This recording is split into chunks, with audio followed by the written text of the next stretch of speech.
Introducing Oakley Meta Vanguard, the new performance AI glasses designed for athletes. With hands-free capture on an action-ready ultra-wide camera, powerful open-ear speakers, and built-in Meta AI that syncs with your Garmin devices for real-time insights while you train. Take your performance to the next level with Oakley Meta Vanguard. Athletic intelligence is here. Learn more on meta.com. The family that vacations together stays together. At least, that was the plan. Except now, the dastardly desk clerk is saying he can't confirm your connecting rooms. Wait, what? That's right, ma'am. You have rooms 201 and 709. No, we cannot be 5 floors away from our kids. The doors have double locks. They'll be fine. When you want connecting rooms confirmed before you arrive, it matters where you stay. Welcome to Hilton. I see your connecting rooms are already confirmed. Hilton, for this day. Finished training for the day?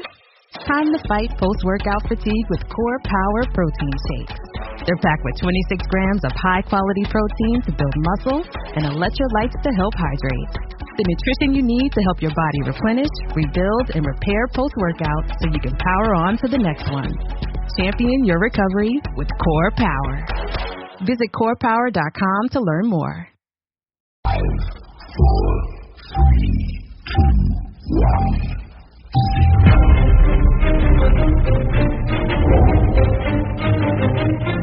Christian Moore back to Jack Goodchild on the blue line. He manages to get it wide to Jacob Minter. And Goodchild with the shot! And the Slough Jets are taking the lead on the power play with 23 seconds remaining. And Jack Goodchild is Kane Russell with the shot cross goal. No need for the save from Lorne. And Campbell has found himself on. And it's 3-1 to the Johnson Chieftains. They have it back quickly.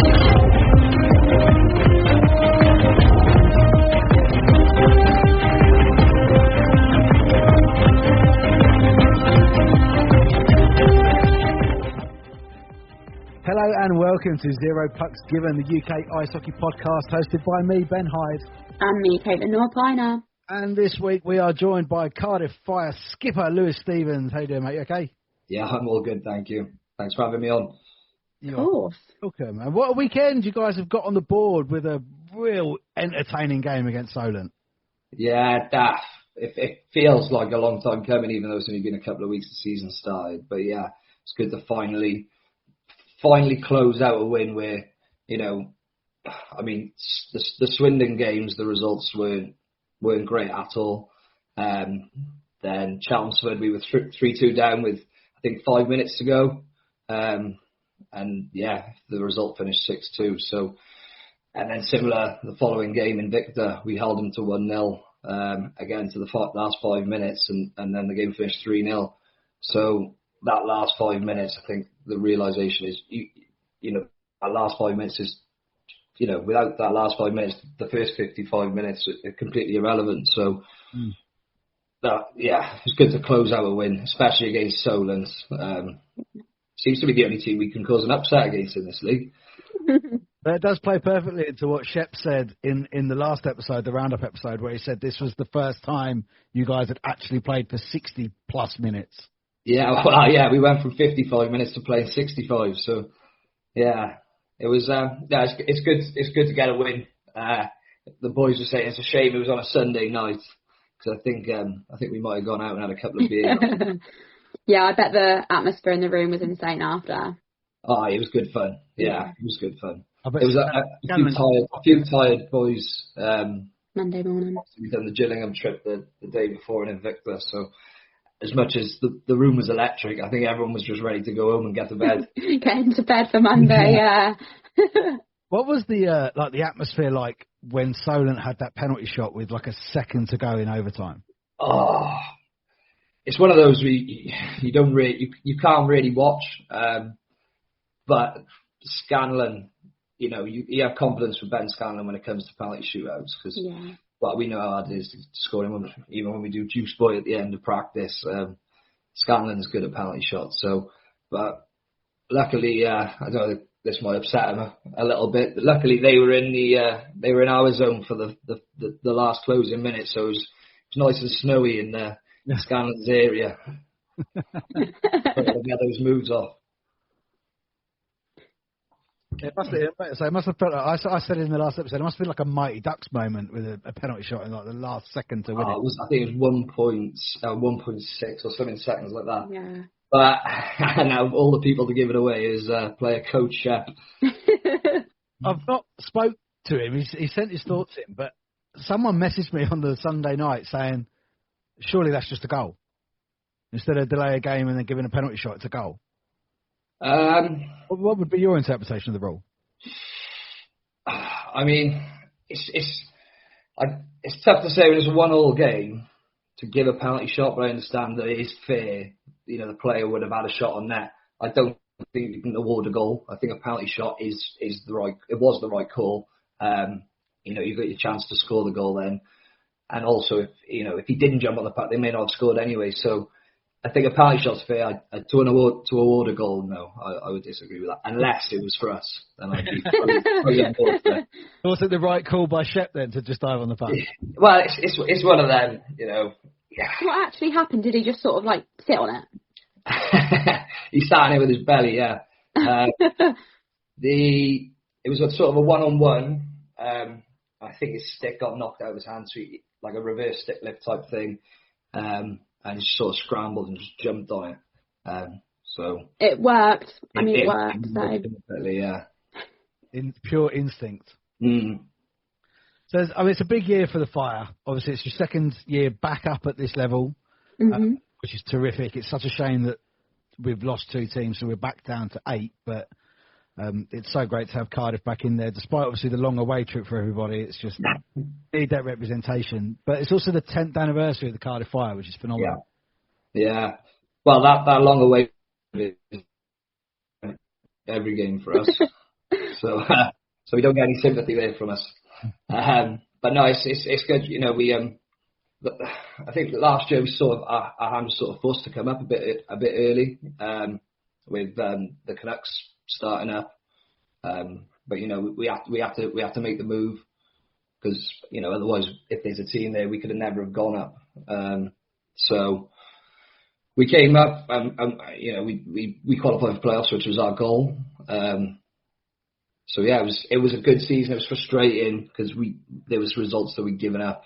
Losing to Swindon, we dropped some points to Oxford as well, which luckily I think we finished 1 point ahead of them in the end, was it? You did, yeah. So, but there's games like that you look back and you think, right, we could have won that, and then you start looking back on the points you've dropped throughout the season. And you're, well, hang on there, we could have actually been up there, 6th place.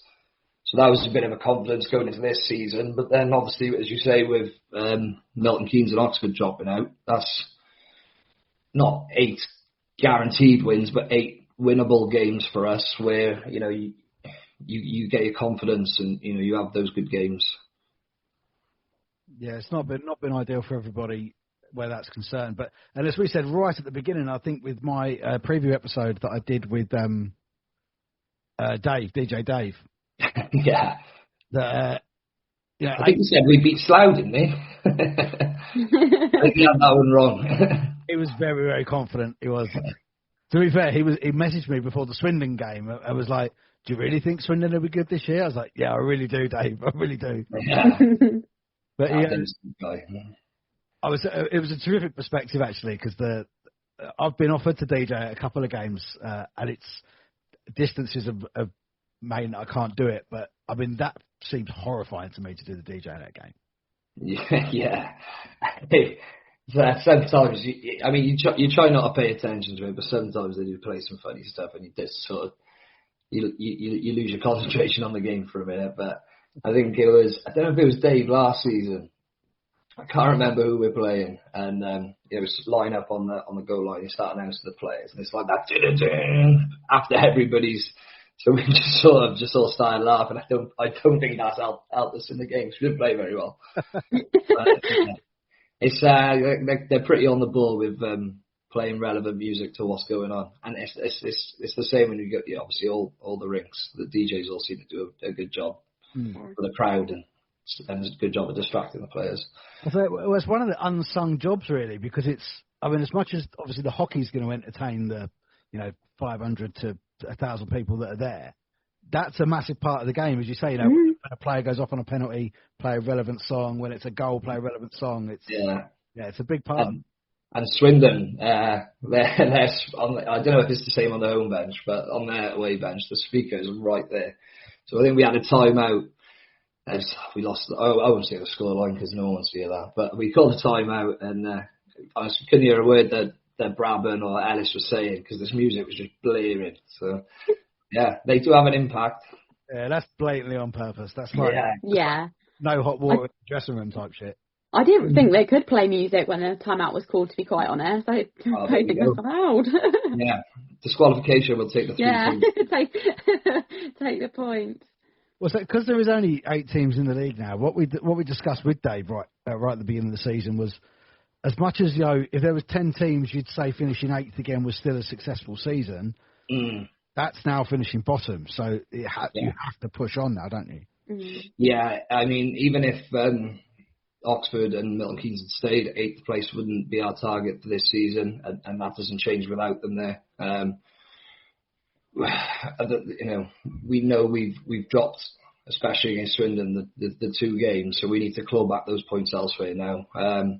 Looking at the results, it's always hard to judge because, I mean, you look at us losing 11-3 to Swindon and then beating Solent on penalty shots and getting the 2-1 result. So we got eyes on Romford as well at the moment, seeing the way their fixtures are going.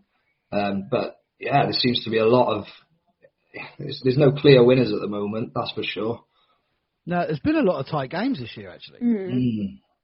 It definitely looks interesting, and I seem to think the boys step up when we're playing better teams. And I don't know whether that's like a mental lapse when we play Swindon, because I'll say it proudly, I know we're a better team than them, but clearly not, as we've lost 4-0 and 11-3. But player for player, if I had to put money on us playing against them, I would every time. Yeah, it's obviously, with a game like hockey, it's not the sort of thing of players on a sheet, it's how you turn up, and obviously if you don't turn up, that's where the issue lays. Yeah, momentum's huge. Which we said there, you've got probably what you did not want after that Solent win, is a weekend off. I know. I think Ellis said because Ellis got I don't know if he got speared or stick caught in his ribs in one of the battles in the corner. So he's glad he's got 2 weeks off now to have a little rest. But I don't think it could have come. I don't think it's coming at a good time. After that game, you just want to get straight back into it and just keep building. Yeah. Yeah. So I mean, how does it work at the Vindico then with the training? Because obviously it's the home of the Devils, who are a pro team, so they train there a lot. The Canucks are kind of running this almost like the old Okanagan Hockey Academy set up. It's the first time I've ever said that word right. It took a lot of practice to say that right. and you'll hate this. I didn't even hear it. I think you cut out a second. Oh my God, I feel pressure now. Okanagan. There we go. Yeah. Okanagan Hockey Academy. So yeah, obviously the Devils, the main team, they train us full-time job in the elite league. So they train in the day every day. The Canucks then, they have, because a lot of the juniors, they have the ability to go either during when they're in school or before school. So they have like morning training sessions. So they again can train through the week. Whereas us, and where I feel that we're disadvantaged in the league is I don't know how many times the other teams train, but we only get an hour on the ice a week. So, and that's a Thursday night. And ice time availability, we used to have 2, and then they removed the 1 ice pad, put a climbing frame or kids soft play centre in it. So all the juniors, and there's a lot of junior teams and rec teams in Cardiff as well. So all merged to 1 ice pad. So just no availability unless you can train when you should be in work. Yeah, of course. Which we can't. God, it's a shame. An hour is that's not long enough at all. That is ridiculous. But we know that come that hour, we've got to work twice as hard to to compete with these teams. And is everybody? Does everybody make it every week? Yes, the Swindon lads and they're there every single week, and they're early. Most of the boys are there every week. The odd exception with Chris Fox, he's a doctor, so he's on shifts, or if somebody's got a work commitment. But the majority of the time, everybody's there. And there's a new name announced. I think it actually came out today in Davis. So how long has Ben been training with you? Ben skated with us a few times over the last sort of few off seasons, summer skates, and he's trained with the team now, I think 4 times. His first session, it was like, we could do with signing this guy. He can skate. He's played National League last year. He's a good player, and he'll definitely strengthen our defence and, even the offence as well. He's got that style of player where he can make a long pass and he can make a play and even skate with a puck, and he's got a good shot. So I he brings all dynamics. That's what a lot of the clubs would need, actually. If you're going to bring in a player, is someone that can play both ways and elevate the line that they're on. He needs. I'm looking forward to seeing him play his first game. I think his registration's gone through now. It's a shame he couldn't play on the weekend. I think there was a hold up with the transfer from Bristol. He should be in the lineup anyway. You can have 2 weeks off. So into the 10th year for Cardiff, then we'll touch on what we can see visually. Those of us joining on YouTube, Fire have got a new logo then for their 10th anniversary. So tell us a bit about how that logo came about and about the original one as well. So the original logo. Hang on, bear with me. You got about here. He's showing us visuals. So Joe Morris, he plays for the Canucks now. He designed this logo on a bus on an away game as a draft to show Cuds, and Cuds went, "Yeah, I'll do." I don't think anybody has ever really been a fan of it apart from Cuds. Do you know what it looks like for me? It looks like Cardiff Fire Department. Yeah. You got a story about that as well. The fire Cardiff department. Oh yeah, go on. Cardiff Fire Department. We went on a Christmas do. We had a bottomless brunch, and it was booked as Cardiff Fire. We got there, all of us, and there was a team of bouncers waiting, and they said, "You guys better behave tonight. If any one of you throws a shoe at one of our staff again, you're not coming in." And we were sort of looking around, like, was it you? What definitely wasn't me. And we established then that it wasn't the ice hockey team; it was the fire department. Fire department. Brigade there. Oh, the Welsh Fire and Rescue might have something to say about that. Say about that, yeah. Get them on next week. It's a bad name. I think it's. I actually used to work a lot with the emergency services. I think it's segregated. I think it's actually the South Wales Fire and Rescue is different from the North. So it was probably the not from the North. Said they were the South and then started throwing shoes. Definitely, yeah. Wouldn't have been our ones. So from the older the fire department of Cardiff and the logo, the new one, we're incorporating the dragon. Then tell us about that. Yes, there was, and I wish I wasn't, but I was in the group chat where they were going through the designs all summer, and there must have been about 150 different versions. I was like, "Can you tweak this? Change this? Oh, completely change this. Can it face the other way?" And I just muted the chat in the end. I thought, I'll just have a look when it's finished. But a lot of effort went into it. Jameson, Anna Shepherd, Cuds, and Stu Bob, a guy from Cardiff. He also designed the Canucks logo as well. So he does a good job. He's a tattoo artist, and he does all cool graphics. But obviously, with the fire, with the name of the fire, what do you have? We started with like a animated flame with a face, and it sort of looked too cute. And then it's like, right, do you have a match? And that's not very good. And then just, it without feeling like we copied the D-side Dragons as a Welsh team, incorporating the dragon with the flame is, it's Welsh and relevant as you can get. It makes sense. Yeah. Got to play the cards you dealt, haven't you? Yeah. And what I did like actually was when they announced the D-side home and away games, one of the guys from my work pointed it out. I think which ways I was facing. When we were playing them home, it looked like the Dragons were talking, and then when we were playing away, it looked like they'd fallen out and they were. That's superb, that is. I remember talking to Shep last year about the Welsh Cup, and I mean the games last year were mental games. We had Danny Williams came on the pod like the week after, because I think did you play him over 2 weekends last year? Yeah. I think Danny got a hat trick I think in the home game. Yeah. And they weren't quite as close this year, but they were still really competitive. Yeah, it's such a good idea, the Welsh Cup. Oh, it's great. I mean, it's a pre-season games, but you almost feel like you want to do pre-season games before the Welsh Cup games. But yeah, I think we started quite late.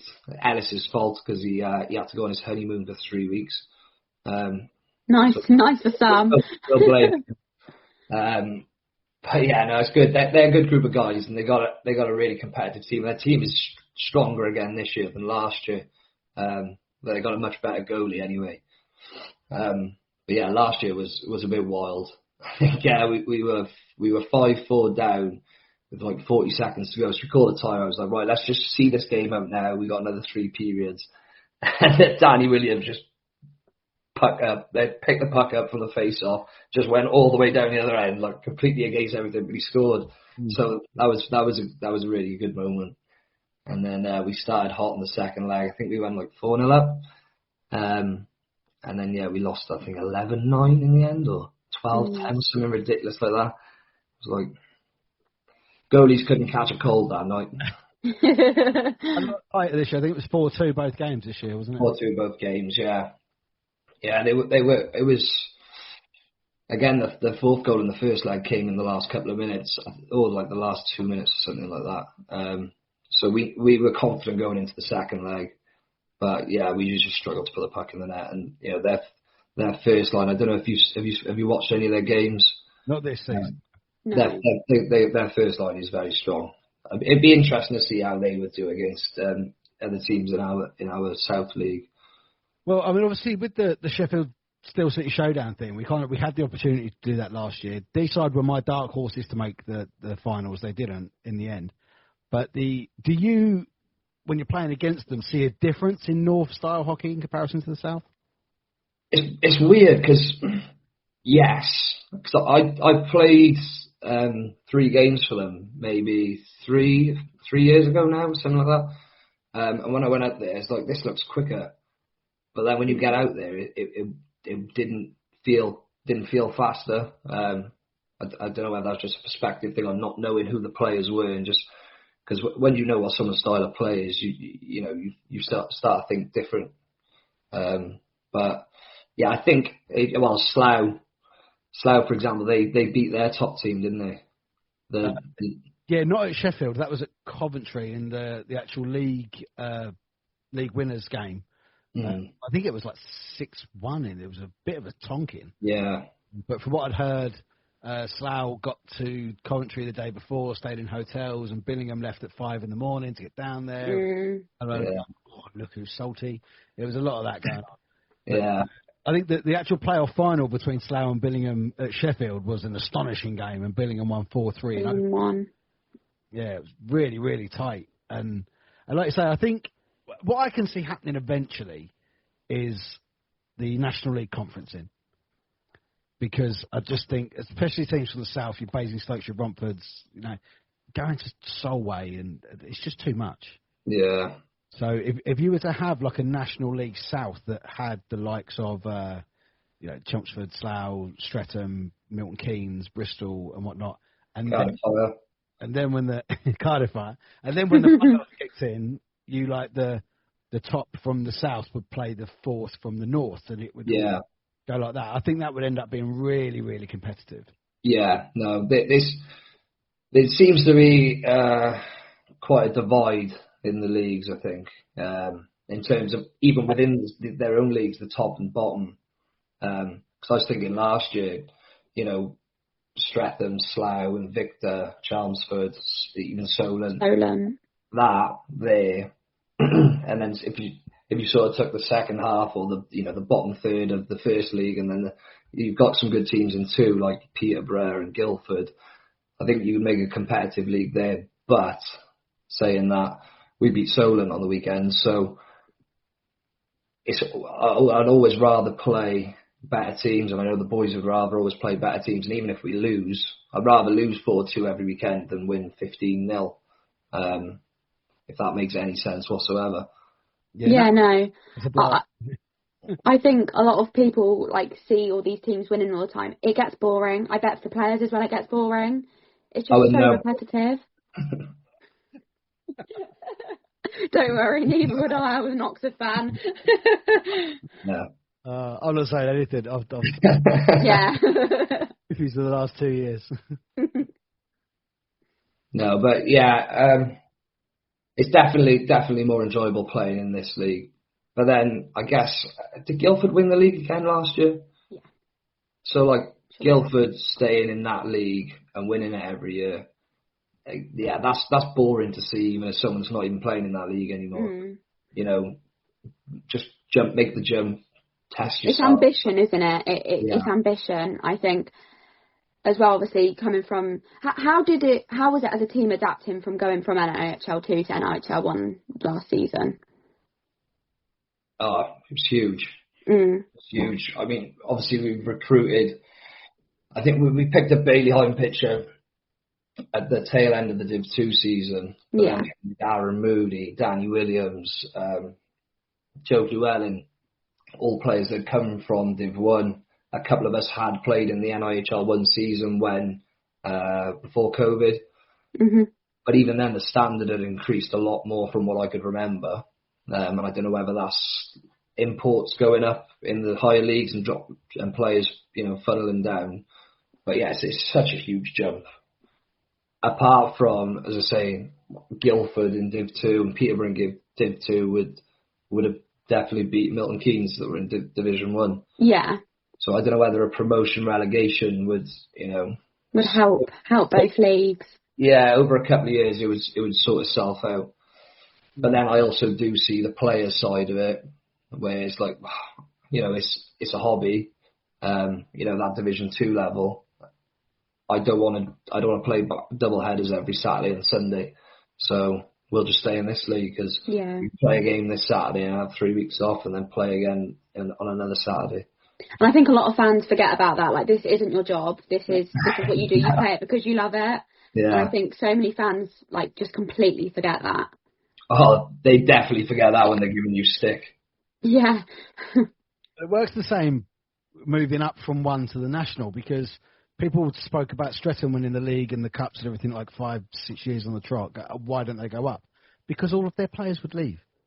Because the players go to Solway on a Friday night and go to Leeds on a Sunday night. They don't want to do it. No, I don't blame them. Don't blame them. And the cost for the club as well. Yeah, I think that's another thing. Money, it's so expensive to go up, I bet. So expensive. Yeah, I think that national is where they're talking real pro hockey there. Yeah. I don't remember who I was talking to about it, but we were talking about Streatham moving to the National League when they were dominating. And you were looking at £250,000 a season. Yeah. It's ridiculous. And that's just to fulfil your fixtures. That's before your housing, imports, and the travel, and it's bonkers, absolutely bonkers. The sport as a whole. This is why I think eventually it will conference to try and avoid that long travel. But the sport as a whole needs financial support from above to help it grow. Yeah, definitely. You even look at some of the rinks in the league now, and you just think some of them need help. You look at, I think Solent's back open now. Hopefully this week. So Solent's down. Basingstoke, is theirs opened yet? Yeah, and hopefully this week. Hopefully.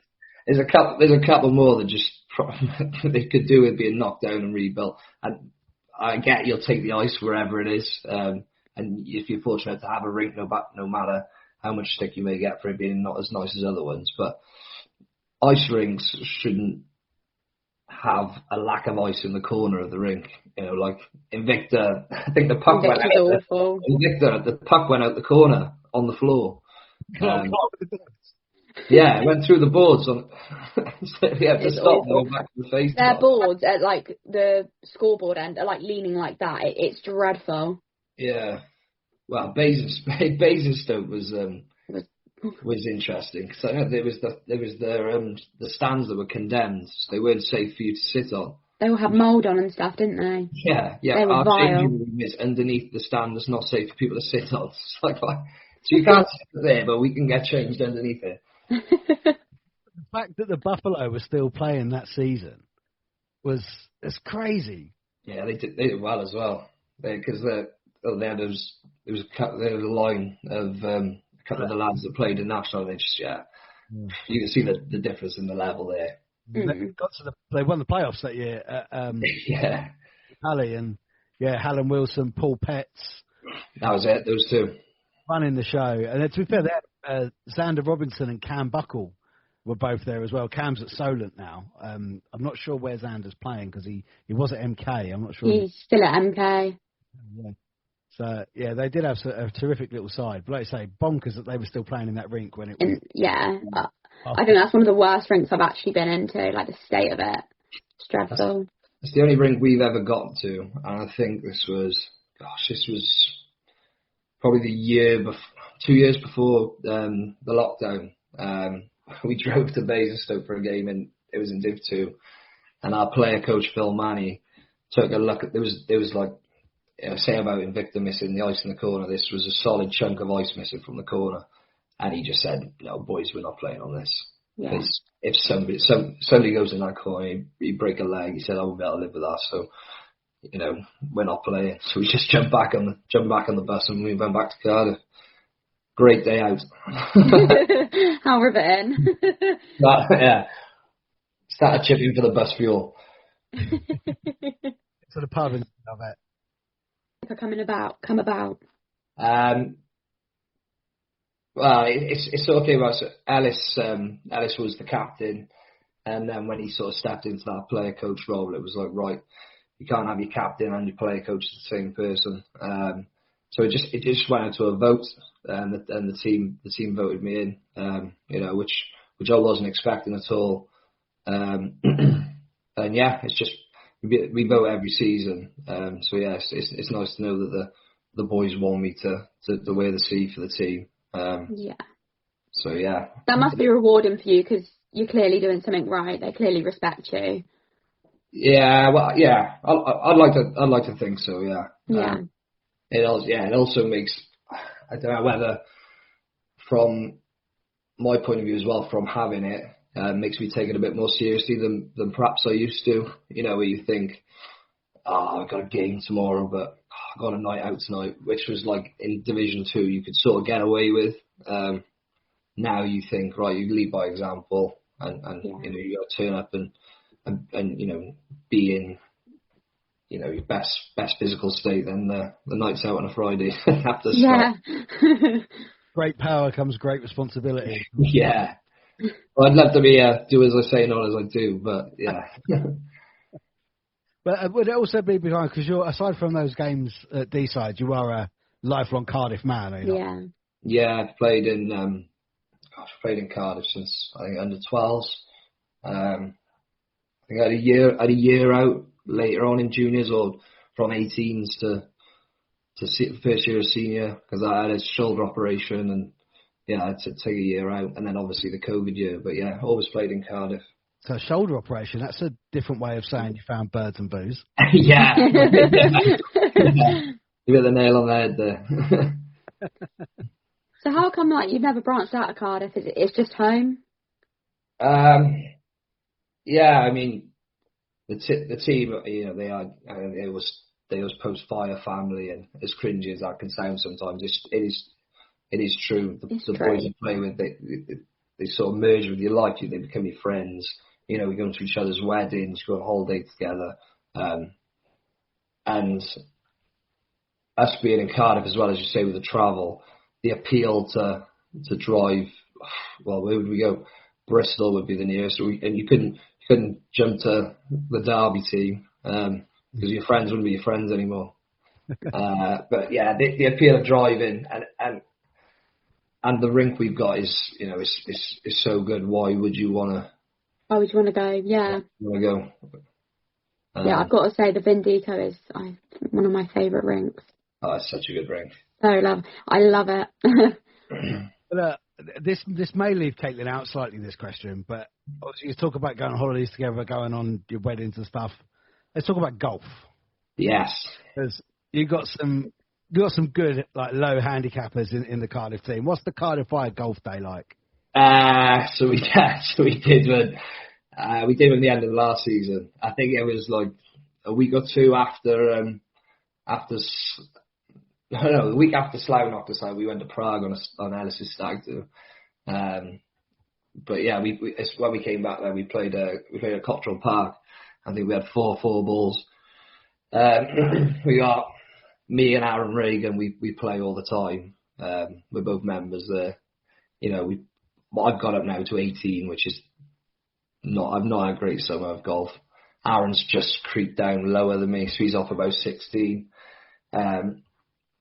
Ben Scanlon, the slowest golfer on the planet. He plays up about 22, 24, something like that. But yeah, he's gets his yardage off his watch, chuck some grass in the air, get his rangefinder out, get his club out, hit about 8 practice swings, then check the distance again, change his club, and then stiff it 4 yards across the floor. Aim pointing on the green, and then 3 putting. But yeah, a big rig, Joe Llewellyn, he surprised me. I think he's like a 3 or 4 handicapper, but gosh, he hits a ball, and his short games, he's just really good. And then Jasper Quinn, he's a big, strong boy. He decided he wanted to take up golf last year, so he was sort of just hacking his way around on the golf course as well for that. But he's playing a bit more. Bailey Hine pitcher, he's a good golfer. It's a long ball. There's definitely a correlation between hockey and golf. The hand-eye coordination, the whole stick and implement, element of it. But as you say, there's some that you guys are teens, maybe even low teens, and then you get your Joe Llewellyns, your Grant Bartlett's, Ollie Baldocks that are all playing off like single feet.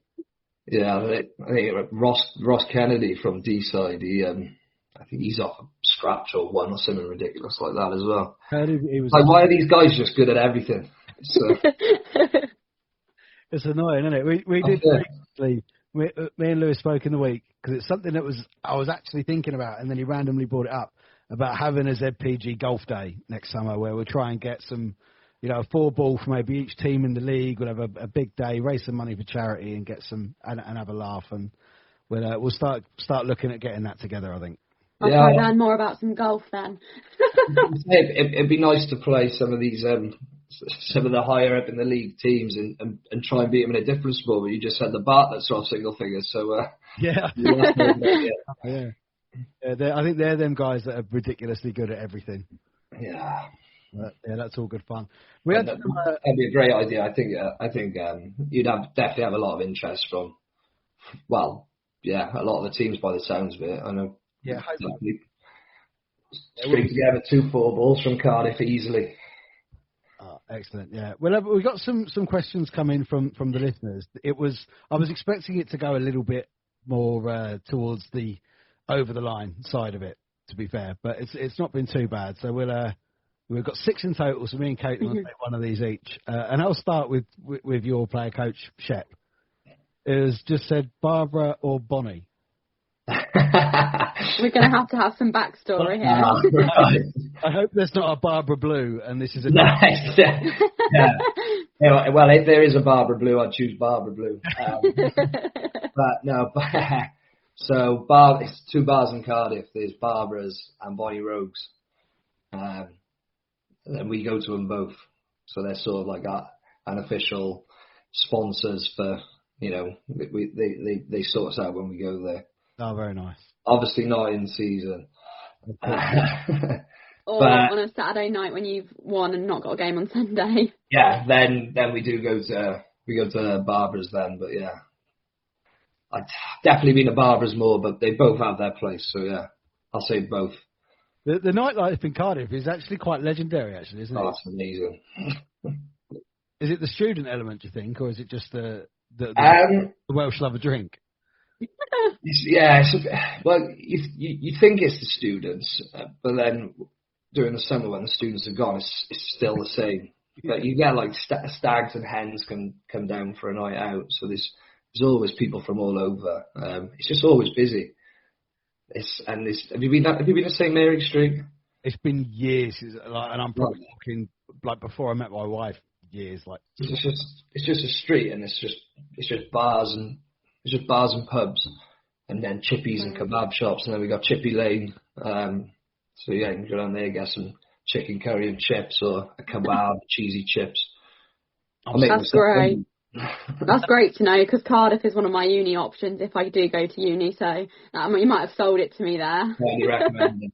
We're spoiled by it because when we go to other places on nights out, it's Cardiff's definitely they were top nights out. You could gain a new Fire fan there as well, I think. Yeah. And then we've got one from Ash: beans or spaghetti hoops? Alphabet spaghetti. Oh. Sure. Do you spell words out though? That's the question. I try. I spell them wrong. Yeah. Still learning. It's got to be swear words though, surely. Yeah, like twat or something. That's what I need to spell. One of the proudest parenting moments I had actually was sitting having dinner with my daughter. She must have only been about 12 or 11, and we were having the alphabet potato things, and she spelt shit on her plate. That's parenting right there. This is a funny one. Would you rather be good at hockey or Lewis Stevens? Definitely, I'd rather be good at hockey. I would imagine it's all one in the same, isn't it? It's just one part of your personality. Yeah. Would you say your hockey is better than your golf? Oh, see, I had this conversation with a guy called Christian Crane. He's the local golf pro, and we were trying to judge like what if scratch golfers, if the PGA Tour was the NHL, like what league would the NHL one be an equivalent to handicap? Yeah. And it's like, if you put it in that perspective, what do you think it would be? Like 18? God, I don't know, mate. I mean, watching the NHL and then to be fair, it's like a different game. When you watch pro golfers, they're playing a different game. Yeah. Highly different game. But yeah, I'd say somewhere high teens. Yeah, for sure. Maybe. Does play in. I'll take this one quickly, and then Kate, and you can have the rest, because this question actually comes from Christian. Oh no! How is it you can score amazing goals at hockey but 3-putt regularly at golf? Because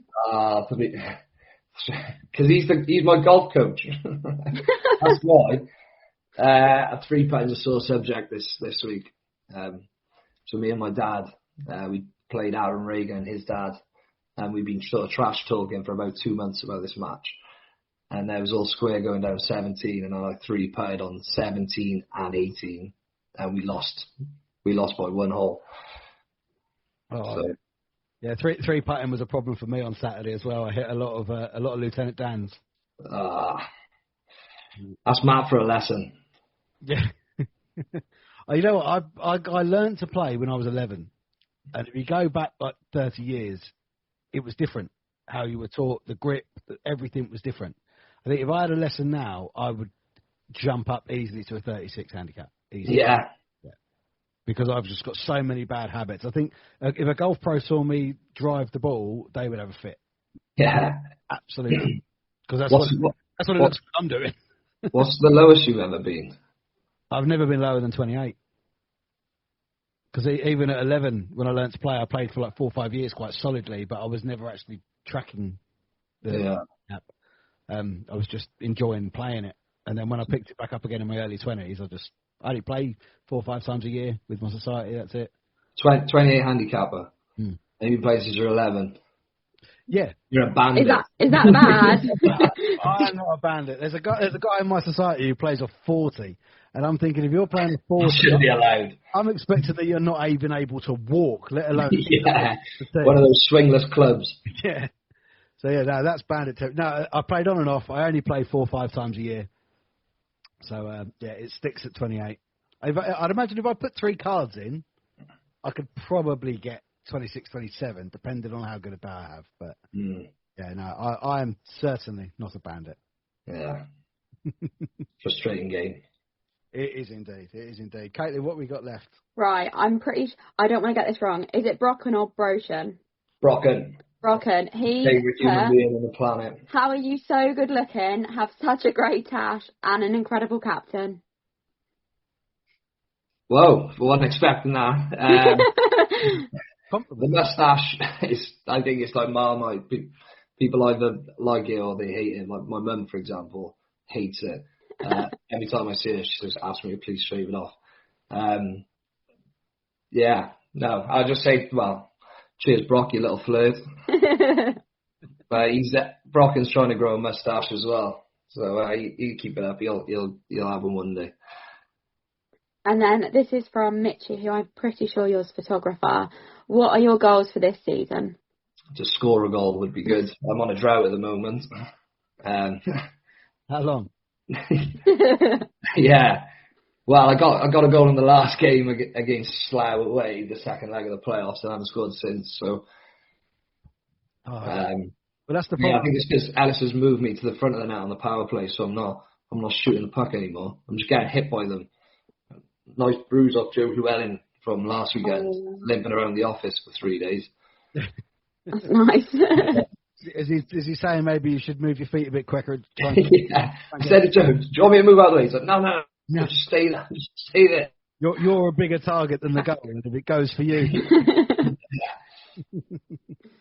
Excellent. Well, Lewis, thank you so much for your time and joining us on the podcast. It's been a real pleasure. We like to sort of spread it around and try and have at least one player from each team in the league.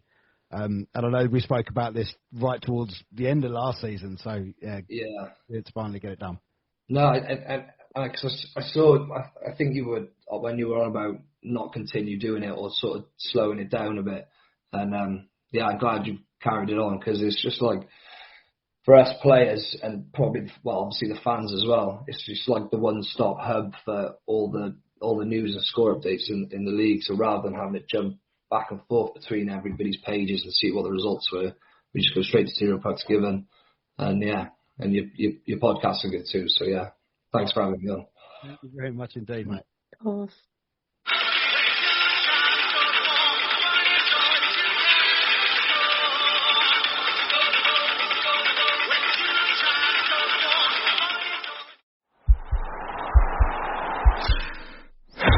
This podcast is part of the Sports Social Podcast Network.